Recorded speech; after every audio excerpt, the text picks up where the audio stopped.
Assalamualaikum warahmatullahi wabarakatuh. Ya, berjumpa kembali di KTV Channel. Kali ini sedang berada di pos pengamatan Gunung Slamet, tepatnya di Desa Gambuhan, Kecamatan Pulau Sari, Kabupaten Malang. Tepatnya pada hari ini tanggal 5 Juli tahun 2020, kita ingin mengetahui kondisi dan keadaan Gunung Slamet di masa sekarang ini sesuai dengan laporan yang kami terima. Kalau waspada di Gunung Api Slamet itu radius yang tidak boleh ada aktivitas itu 2 km dari puncak, seperti itu. Jadi selama ini sejak Agustus tanggal 9 2019 itu status Gunung Api Slamet naik dari level normal ke waspada. Nah, dengan rekomendasi tersebut yang saya sebutkan tadi, nggak boleh ada aktivitas di dalam radius 2 km. Nah, level waspada itu apa? Semisal saya analogikan itu seperti mendung. Mendung itu bisa hujan, bisa tidak. Nah, ini Gunung Api Slamet lagi ada mendungnya. Apa nanti berlanjut ke hujan atau tidak? Ya, wallahu a'lam. Seperti itu. Kegempaan sendiri masih didominasi dengan gempa-gempa hembusan dan gempa tremor. Jumlahnya pun masih berfluktuatif atau naik turun di situ. Sedangkan di sini hampir berarti sejak Agustus kita membuat laporan tiap 6 jam dan bisa diakses juga di website kami di magma.psi.go.id. Setahu saya ini pos pendakian yang resmi itu sejak Agustus itu masih ditutup. Iya, karena nggak boleh ada aktivitas di sana. Nah, untuk daerah-daerah wisata kayak Guci, kayak Batu Raden itu sebenarnya masih jauh dari jangkauan 2 km itu, jadi masih aman untuk diadakan wisata. Tetapi ini di dalam masa pandemi COVID. Mungkin ada kebijakan lain di pariwisata tersebut. Yang jelas standar protokol kesehatan ya Mas. Iya. Oke, nanti saya masuk ke dalam. Boleh, silakan boleh. Pengen tahu ini beroperasinya. Ini sketsa dari Gunung Slamet. Iya. Ini kalau di batas-batasnya mana Mas? Utara, selatan? Utara kita pasangnya sama. Utara itu di sana. Guci itu di sana. Sama kayak gitu. Ini juga menunjukkan area-area yang bahaya. Semakin tebal merahnya, semakin berbahaya di situ. Namanya itu KRB kita nyebutnya, kawasan rawan bencana. Kalau warna kuning itu, Kuning biasanya berimbas ke efek sekundernya, kayak lahar dingin. Nah, kayak gitu, aliran-aliran seperti itu. Itu nih. ya kita memasuki di dalam.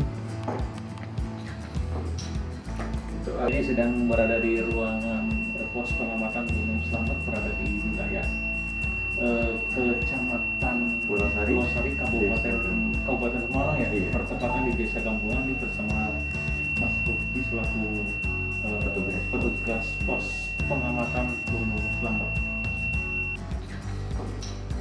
Itu alatnya yang paling utama, namanya seismograf.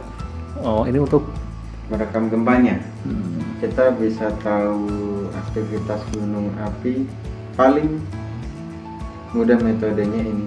Kita tahu detaknya gunung itu seperti apa, dan dari gempa-gempa yang terekam itu kita analisa apakah berasal dari gunung atau aktivitas dari lain, seperti itu. Nah, selama ini kenapa dinaikkan ke level waspada? Karena di sini aktivitasnya semakin tinggi dan itu merujuk ke gunung.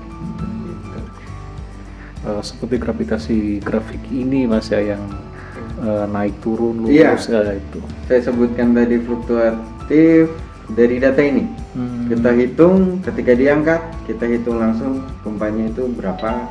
Nah, itu masih berkisaran dari 90 atau mungkin 50 sampai 200 bahkan 300 pun nyampe. dalam 6 jam. Nah, untuk metode pengamatan gempanya lebih dalam. Semakin dangkal itu semakin low. Begitu. Nah ini kalau Ini semakin tektonik besar, seperti itu. ini kan semakin besar getarannya. Hmm. Itu berarti terjadi adanya gempa mungkin.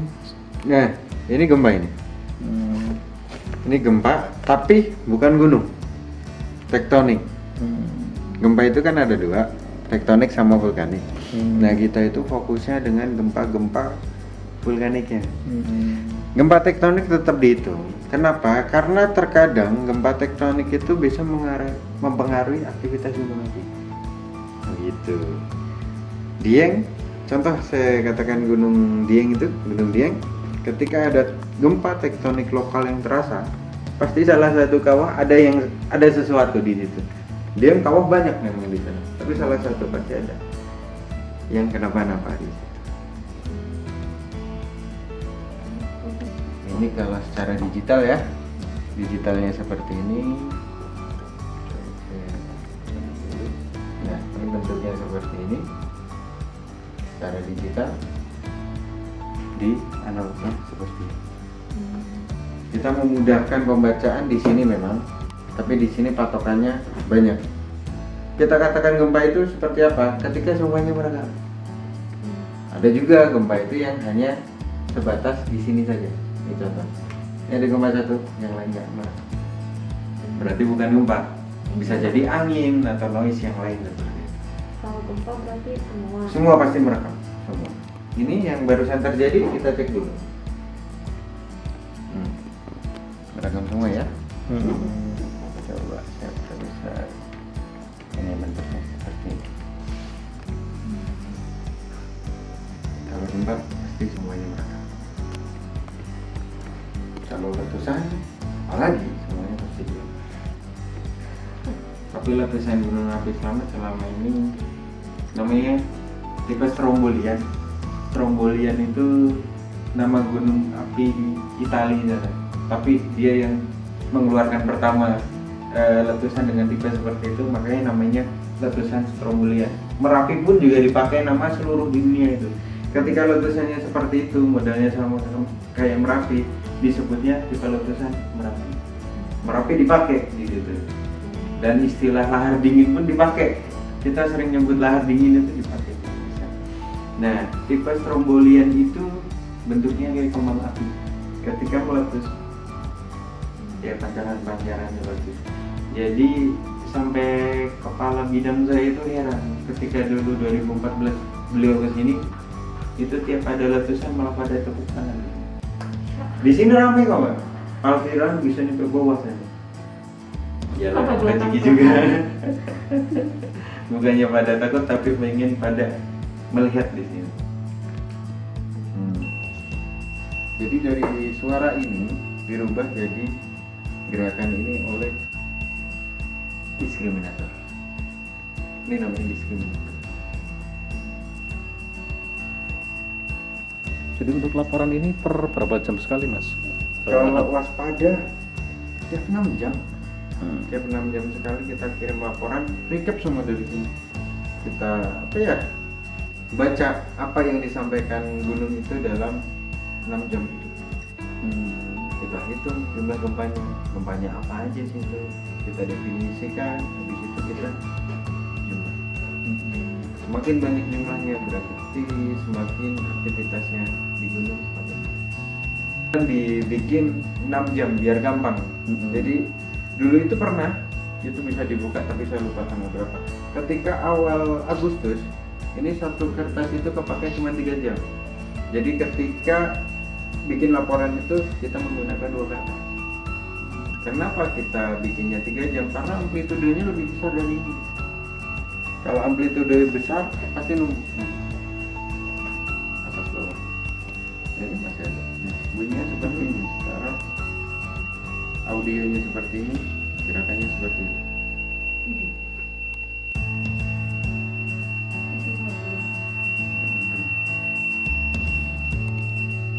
Kita itu ada 4 pokok kalau yang di Slamet. Ini namanya seismik, ada 2, digital sama analog. Bedanya itu kalau digital bisa inputnya banyak, kalau analog cuma satu. Nah, kemudian dari seismi kita lari ke deformasi. Metode deformasi itu metode kembang kempis gunung. Kembang kempis gunung itu kita analogikan ketika ibu sedang mengandung lah. Itu kan berubah secara bentuk. Begitupun dengan Gunung Slamet.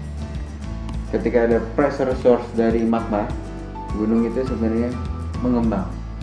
Nanti ketika udah meletus atau udah selesai, insya Allah balik lagi ke bentuk awal seperti itu. Atau mungkin ketika setelah meletus berubah secara morfologi, seperti itu juga bisa. Dan yang ketiga metodenya visual langsung, kita ada dua. Oh, ini langsung dari kamera Ya, langsung Mas visual. ya?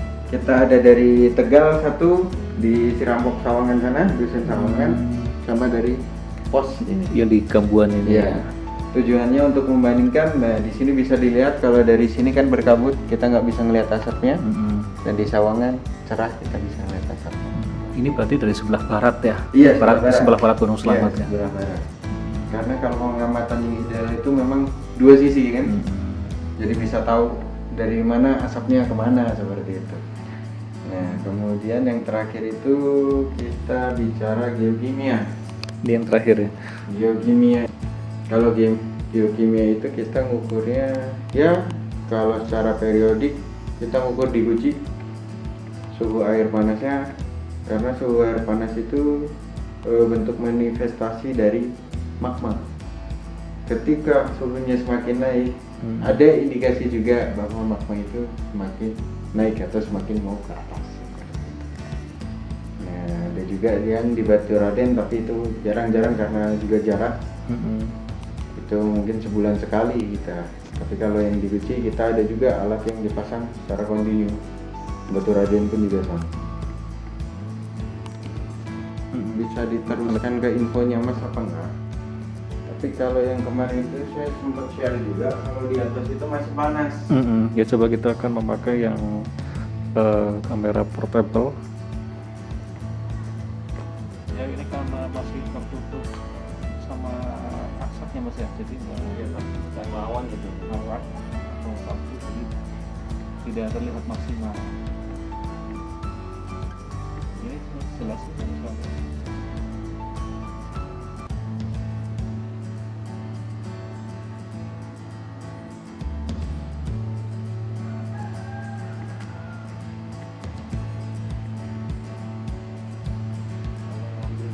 Emang paling bagus saya katakan sini, tapi jaraknya terlalu jauh.